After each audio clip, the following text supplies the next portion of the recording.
Path of Exile new league will start in 4 days. There's tons of changes coming in upcoming league. And today I will show you my top 6 league starters, worst to best, starting with Monk. It doesn't mean Monk is worst class to start, but my decision making is based on 5 categories. Power based on gear. This basically means how much power do character can get without perfect gear. Or we can say just how gear dependent our character is. For this start I'm giving Monk 1 point, because Monk is not gear dependent at all. You can easily find good stuff, and if you're not finding like best armor pieces, best weapons, Monk got loads of abilities to evade attacks, stay away from his enemies or even disable them. Why I'm stating Monk exactly and not specific ascendancy? Well, we will talk about this in a second. But second parameter I'm basing my decision making on, because second parameter I'm basing my decision on is which type of character we are playing. Is this a range character with nice survival abilities, or he is melee and squishy? And Monk is definitely a melee character. Why I think melee is not perfect for league starter. And again, it doesn't mean you don't need to start as Monk. Starting as Monk is of course viable and it's fun, and melee characters is pretty powerful, but melee characters need to come close to his enemies most of the time. And when you're coming close, you most of the time not available to see enemies animations, what skills they're using, is enemy actually melee or range character. There is just no time considering all the explosions going on the screen.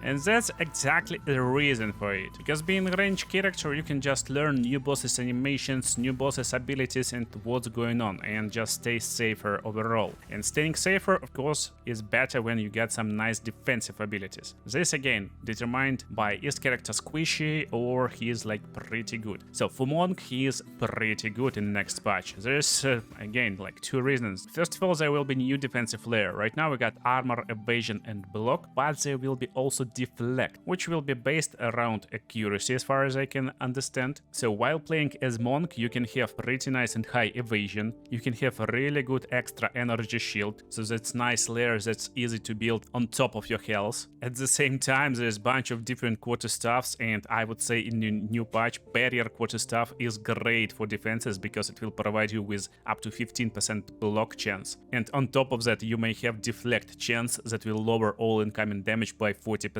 and that's just big. So in my opinion that's just pretty tanky character, and he will be even tankier in the new upcoming season. That's why Monk getting 1 point in my second measuring stat. The third one is ascendancy variety. Yeah, that's why we're talking about ascendancy a little bit later. So while Monk is a great starter and got loads of different abilities to play with, so you may play Falling Thunder, Ice Strike, Tempest Flurry, Flicker Strike as extra damaging ability will be just nice additions to your kit. However, when you're picking Monk, you're picking between 2 ascendancies. And the second one is Acolyte of Chayula. Yeah, Acolyte of Chayula. He will have massive revamp, and there's a bunch of interesting stuff that you may try, test, and have fun with. Some new and pretty cool builds. Overall, Monk pretty strong in the campaign, and having variety in ascendancies is really big for me. Because again, you may start like Invoker playing with Ice Strike for example, but then if you get some other ascendancies that is viable, like Chayula for example, you may switch into some chaos damage bow play for example if you got bored in the middle of the league. So if you got bored with Ice Strike, just switch to the bow, switch to poison bow with Chayula, and you will have loads of fun without needing to create new character. You don't need to level up new ranger, beat campaign again, you can just go and play as a different ascendancy, because right now you can change your ascendancy by replaying trials. That's it. Here Monk gains 1 point again. The first pillar that I'm basing my decision on is how much interesting new stuff coming for a class. And you may say there's loads of cool stuff coming for a Monk, because there is Hollow Palm technique, and that's how it works. Can attack as though using your quarterstaff while both of your hand slots are empty. Basically you can use all your skills, your quarterstaff skills, but you will be unarmed.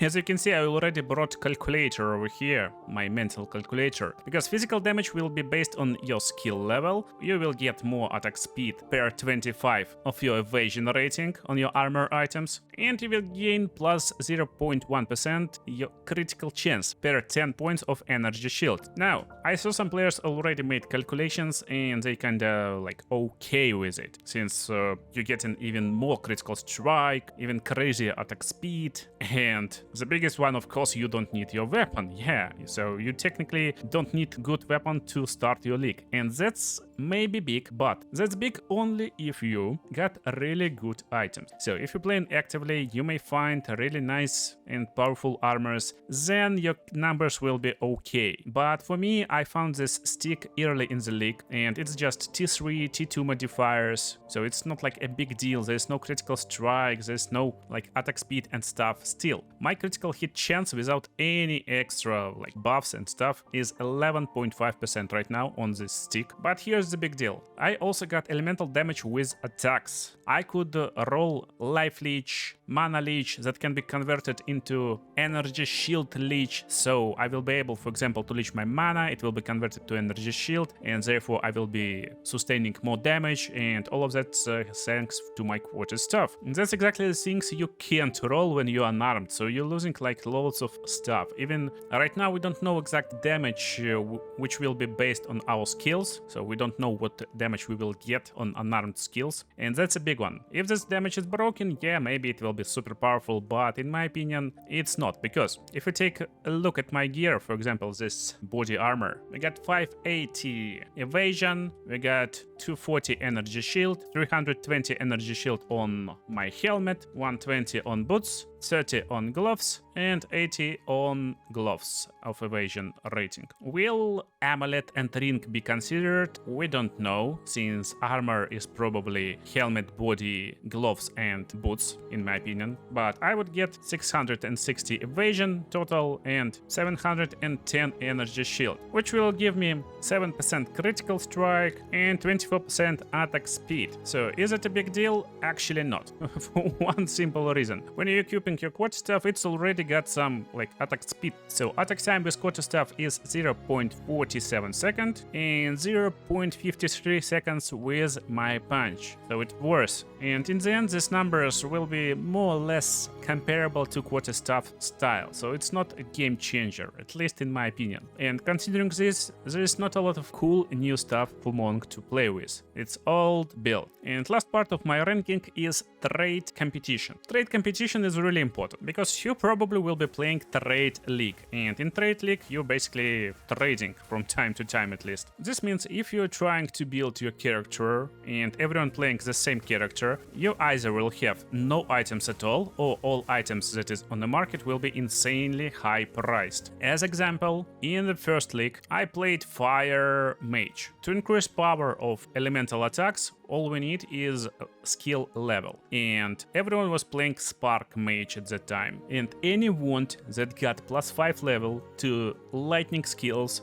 was just insanely overpriced, like 100 divines at the league start. And yeah, 100 divines at the league start is just lots of currency. While at the same time I bought my fire wand just for one exalted. No one needs +5 level to fire skills, that's it. Right now it won't be the case. Right now all skills will be viable probably, and lots of players will play different ones. But again, if you're playing Monk, I bet loads of players will start playing Hollow Palm technique. Probably there won't be insanely high quarter staff demand. Maybe again all players will try to play with Hollow Palm, but probably most players will realize really soon that it's not a big deal to play unarmed basically. So quarter staffs will become a lot more viable after like 1 week of playing, when everyone had some fun with Hollow Palm and got back to normal monks. But at the same time there's two like trading categories. There's your weapon, and of course there's other types of equipment like your armor. And for armor, Monk is insanely competitive. Mostly like body piece armor maybe is not very competitive, since its dexterity intelligence mix, and most of like players try use dexterity based body armor for like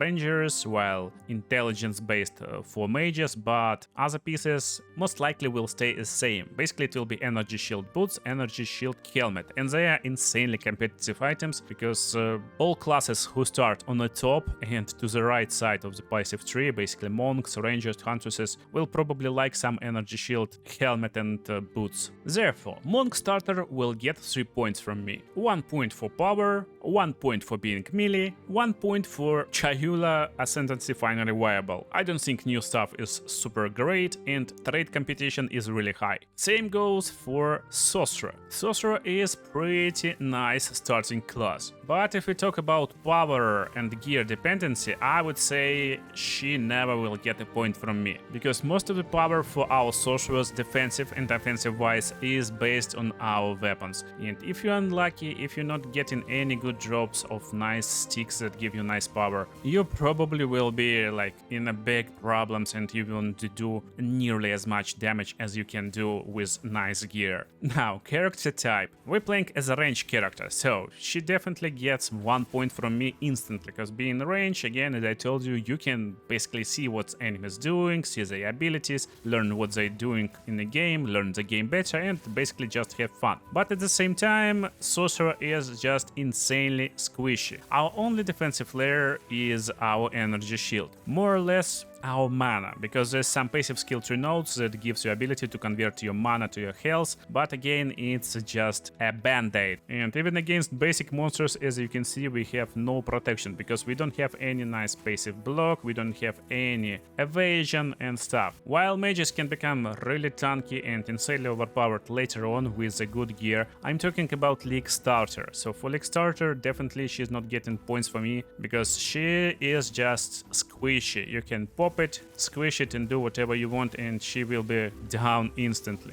The next one is Ascendancy variety. So for Ascendancy variety for sorcerers, it's basically 2 ascendancies right now. There's Stormweaver and there's Chronomancer. Stormweaver is great. As sorcerer, you're just using different elemental abilities and we got a lot of ways to empower them. And also there is Arcane Surge, very good ability. Right now it gives you 10% more casting speed, but it already changed in the next patch. You will get 15% more casting speed. And there's loads of nodes that will increase power of Arcane Surge. So sorcerers are just getting buffs and stuff like that, but mostly a Stormweaver, as you can see. What about Chronomancer? Well, Chronomancer getting some changes, is quite different class right now, but still is pretty niche class with unique skills, but there's no empowerment of your just basic attacks. Chronomancer is kinda okay, so maybe, just maybe I will give some points. Maybe not just for Chronomancer, but at least 1 point for Stormweaver, because technically we can play as Stormweaver Shockweaver basically, or we can go into different road and start playing some Critical Strike,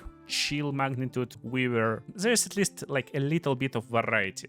Now, new stuff. Definitely we're giving point for Stormweaver or for Sorcerer in general. So what's about new stuff for Sorcerer? Well, there's just basically a revamp of all skills, elemental skills, and also we get a new mechanic, Infusion. Infusion is pretty cool. For example, you see over here big lightning ball. And in the new patch, this ball will leave Infusion after it disappears. After collecting Infusion, you can use Infusion on different skills. I would probably reconsider even giving point for this, but again, it's pretty interesting mechanic and you may create a bunch of fun and cool like combinations in the next patches, but not in the next probably, since in my opinion it's a little bit half-baked right now. Basically they're testing grounds how it will look like. Since not a lot of skills actually give you Infusion, technically it's lightning ball, fireball, and a cold like mine on the floor, basically our first skill, I forgot the name, frost bomb or frost orb, something like this. And lots of interactions right now are non-existent. And next one is trade competition. For trade competition, straight out 0 points. It is what it is. Basically, a lot of players will play sorcerers and everyone knows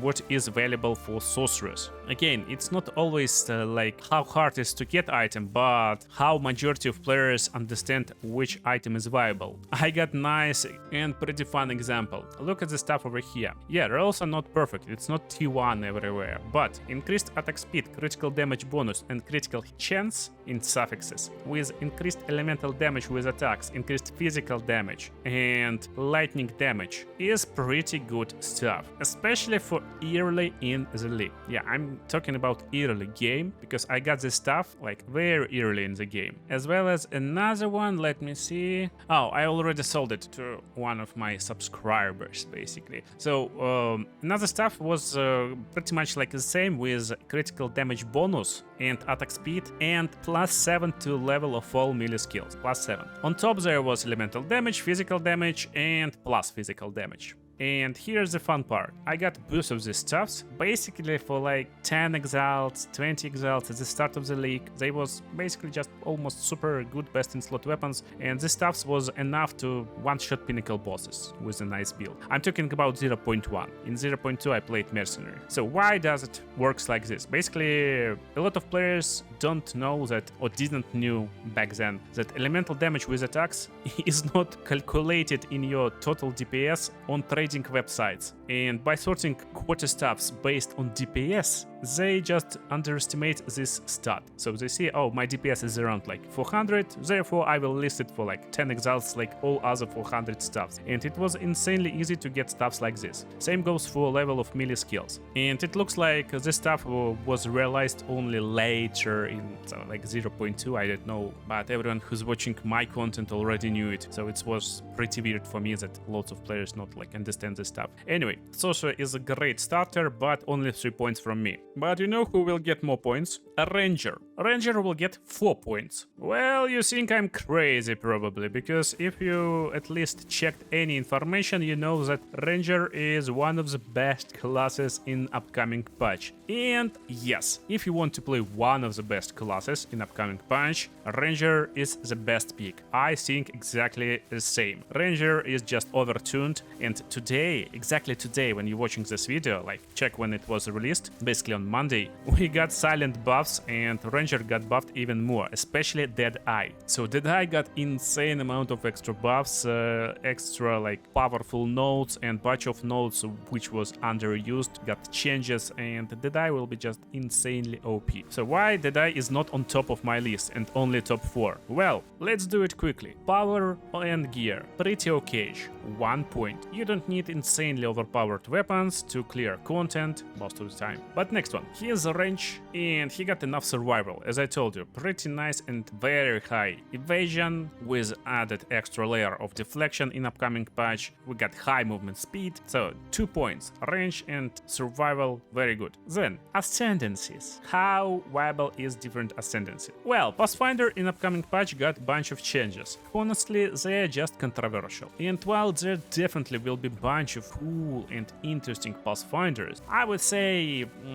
come on, it's just Deadeye League. At the same time, Pathfinder got a nice overhaul, because Poison Pathfinder is the way to go. It's really powerful one, and if you're playing Poison Pathfinder, definitely you will have better time. All poison skills got quality of life changes. So okay, I was going to give like 0 points to Ranger for ascendancy variety, but okay.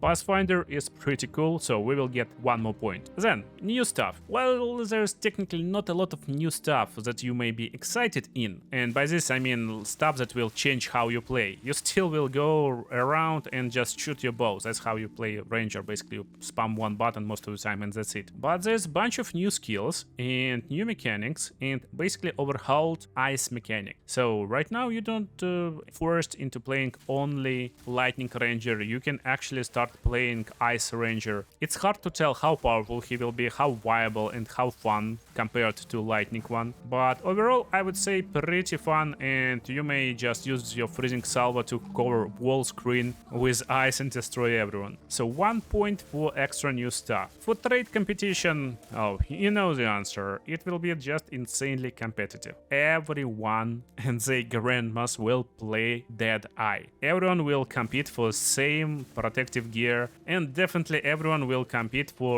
exactly same bow. So if you're not planning to play for 100 hours at least in the first week of League launch, I would just stay away from Ranger. Again, if you care about trading just a little bit, because you won't be able to get your items, they will be insanely overpriced. However, again, Ranger is my top 4, definitely very viable and powerful starting class. But now we're going into my top 3, and we're starting with Kitava Warrior. First time I'm pointing out exactly at Ascendancy. Well, there's a reason. If you're planning to start as any other type of warrior, you may do it, but I'm ranking exactly Kitava, and he is the only starting Ascendancy that gets 2 points in power based on gear. Basically, if you're starting as Kitava, you can't go wrong. You just go in and destroy all enemies with your crazy fire-infused attacks, and most importantly, enemies can't destroy you. If you think it's too easy for me right now, well, it is, and if you think my character is too powerful, well, he's not. It's just basic campaign character, and we are like level 47 right now versus Apex of Fields monsters, and as you can see, they can't do anything to me, and I'm basically one-shotting them. Why? Well, because when you're playing as Kitava Warrior, you can max out all your resistances insanely fast, and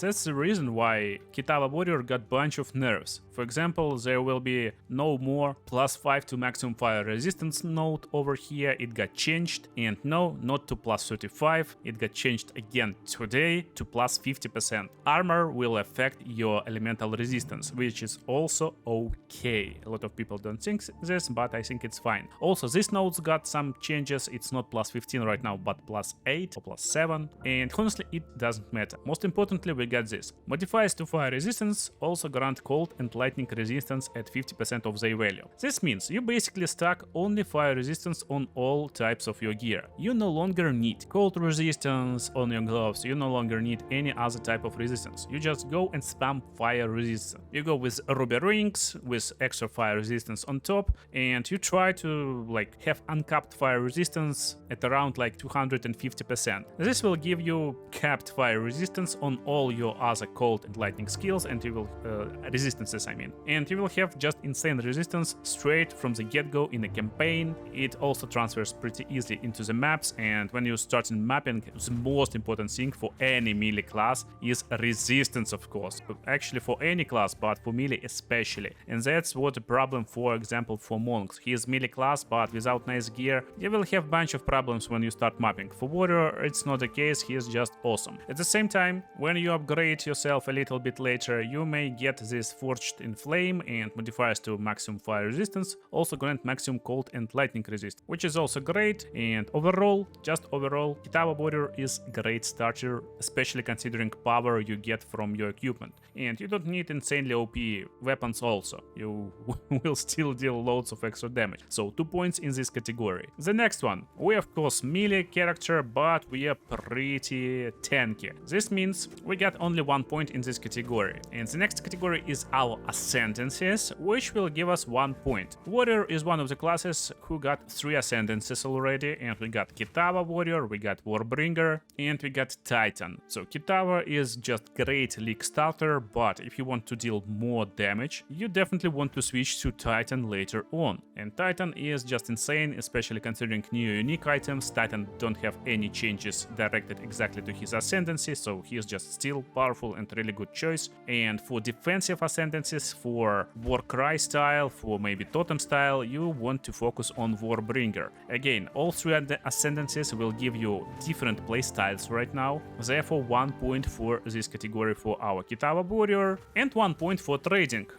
Well, because warriors are just not competitive enough. There's not a lot of people playing warriors, so there's like pretty high chance you may find good armors, good weapons sold for pretty cheap prices compared to bows, for example. Bows will be just ungettable for majority of players. I mean like good bows, really good bows. Oh, I jumped too fast. Of course, there's new stuff coming, and there's loads of new skills for warriors, there's lots of changes, lots of new uniques, and again 1 point. So overall, our Kitava Warrior, considering all categories, will get 6 points, as well as my next character.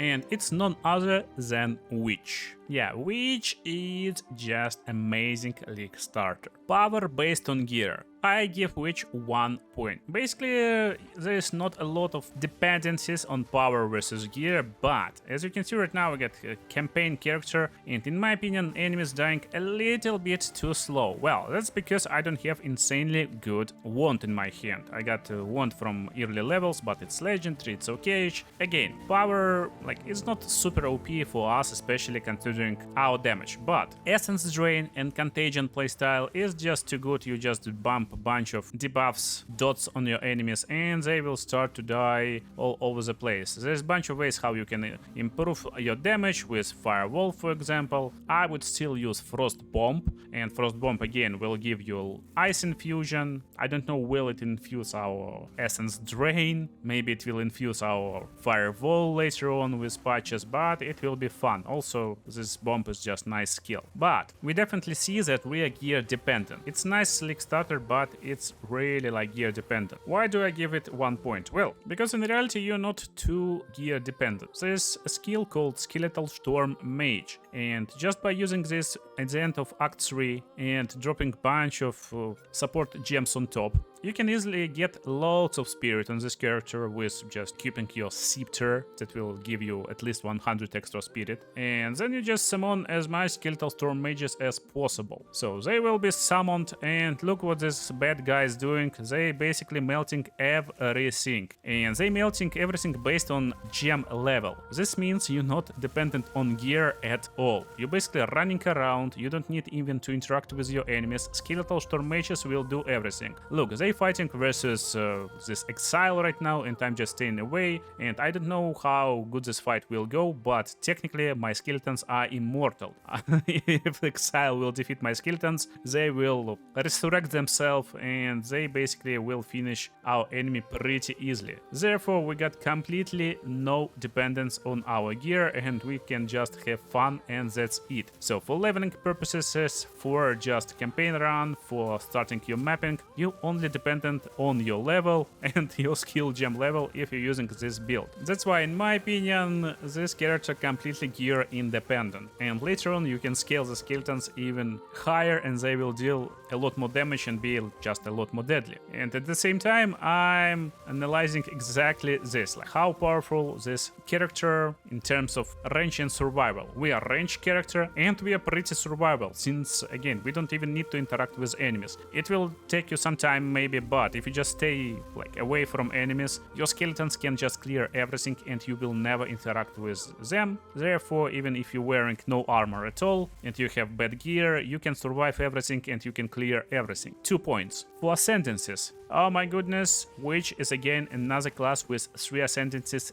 viable, and all of them pretty different. Blood Mage can be a physical class with high critical strike chance, with some leech for example, with maybe bleed. Infernalist can go into minion build, and you can play exactly this build as an Infernalist with more minions and some ignite build up, but also you can play Infernalist as demon form with loads of spell casting, and at the same time you can switch into Leech ascendancy, and you can play Leech with this minion build, or you can play Leech with Essence Drain Contagion, Hex Blast, like some spellcasting Chaos Damage Leech. All of this viable and pretty powerful. 1 point. For new stuff, while there's not a lot of new stuff, but minions got remade, and there's loads of new passive tree nodes, there's loads of new weapons, and especially minion builds will be a lot more interesting and diverse in upcoming season. I'm playing Minion Witch from the start, and you will see loads of build iterations and how it will scale into the late game, so definitely if you're looking for nice minion builds, you stopped at the right place. 1 point in here. And now trading. So for trading, while some of the items will definitely be competitive and pretty hard to get, overall I give 1 point for Witch. Again, just for one single reason, you actually don't need best in slot items to clear all the content. You just need good ones, and good ones most of the time pretty cheap. You don't need exactly like level 40 minions. Last league I cleared all the content with pretty mediocre items, especially as this Witch, even before new socketables arrived. But right now we get loads of new socketables, and and if right now we can create around like 15 minions, probably like 17, in the new upcoming league we probably can create even army of like 30, maybe 35 minions, and it will be amazing. So for trade 1 point, and overall witch gets 6 points for me. Best league starter for me will be mercenary, and I will be starting as mercenary. You will see loads of streams. Mercenary got loads of controversial changes, but we will talk about this right now. So first of all, getting loads of extra power even without crazy gear. First of all, because we will get bunch of combinations that we will be able to use. There's nice combinations of ice rounds with rounds that will blow this ice on enemies, and we will get even higher damage on them right now in upcoming patch. So combinations getting buffed, and buffed significantly, almost like 2 times more damage of all combos on mercenary. This means even without crazy gear we will have good time versus bosses and on the maps. The biggest controversial change is actually skill you're looking on right now. It's galvanic shards. Right now I'm playing with galvanic shards that can load up to 7 shards inside, and we got 50% reload speed debuff. So we got slower reloading speed, and that's how we reload basically. Look at our crossbow, that's the reload. Without debuff, reload will take almost same time as our shots. So instead of 6 shots at the same time, we will deal around like 3 shots. But these shots will have double the damage, and most damage actually comes not from the initial shot, but from chain lightning that occurs after. And this chain lightning got buffed 2 times, therefore this will clear everything in just 1 shot. Probably, we will see, but in my opinion this skill got insane buff, and I made separate video on Spot the King 2. That's actually the channel where I'm dropping loads of tutorials for Path of Exile exclusively. Only Path of Exile. This channel is for all RPG games, Path of the King 2, just Path of Exile 2. So power based on gear, definitely 1 point, especially again considering we got nice power from our armor. And this translates into our second category, survival and range character at the same time. Yeah, we're insanely survival character. First of all, our armor will be based on strength and dexterity at the same time, therefore we get armor and evasion rating. So we're not only blocking hits and taking less damage, but also we are evading hits, so we get some chance to evade all damage completely. At the same time, in upcoming patch we will get deflect, and deflect will basically reduce damage we're taking. So our survival is higher again. As strength based character, we are trying to get strength and dexterity up. We also get a nice life. So with good gear you will have life not like warrior, but comparable. It's pretty easy to get around 3k life, for example. Our survival is just insane. Again, being a ranged character is also insane, so we can learn bosses, and therefore we're getting 2 points in this category. Next up, ascendancies. We got Witch Hunter, Tactician, and also Gemling Legionnaire. All of them are viable and all of them are different. Actually, you can play Witch Hunter with crossbow, and especially with crossbow like this, so you're going like, how it called, like shotgun style, we can call it something like this. But if you're playing Tactician, you still may play this style, or you may switch into another skills like artillery, ballista. There's new type of ballistas, actually there's new type of grenades, and playing grenades as Witch Hunter is also viable. It's viable as playing grenades with new summoning grenade cannons as Tactician, and at the same time there's Gemling. He can play as basic crossbow user as well as Tactician or Witch Hunter, but actually Gemling just scales with your gems, with stats, and his best stat stacker ascendancy in the game. This means you can basically play as any weapon, with any weapon, and have loads of fun with him. All ascendancies viable, 1 point. But at the same time, all ascendancies is completely different, and at the same time Gemling can basically play as any class technically with any weapon. I would give 1 more point just for Gemling Legionnaire. So 2 points in this category. New stuff. I already told you there's a bunch of new skills remade, new cannon minion. There's lots of stuff to experiment with, and it should be really fun and interesting. Therefore 1 point for new stuff. And last but not least, trading. So trading is just insane. Again, as I told you, lots of people think that crossbows and actually mercenary is not very cool class, especially right now, considering nerfs, but they actually buffs, just people not always understand mass behind changes. So while some crossbows may be really not cheap, you actually will be able to get decent crossbows most of the time that will carry you through all the game, and you don't need like insane rolls on them. All I used is basic strength and strength dexterity based gear, and this gear is just insanely cheap because no one used this. Overall cost of my build this season was like 20 exiles from the start of the league. So I went mapping, I spent like 10 exiles and then maybe 20 exiles on some upgrades, probably amulet. Yeah, this amulet, I just needed some extra spirit with resistances. It cost me like 20 exiles at the start of the season. That's it. Insanely cheap, super easy to trade, super easy to get some good gear that will help you. Straight 8 points from me. Make sure to subscribe so you're not missing streams, new content and stuff, and see you in the next videos.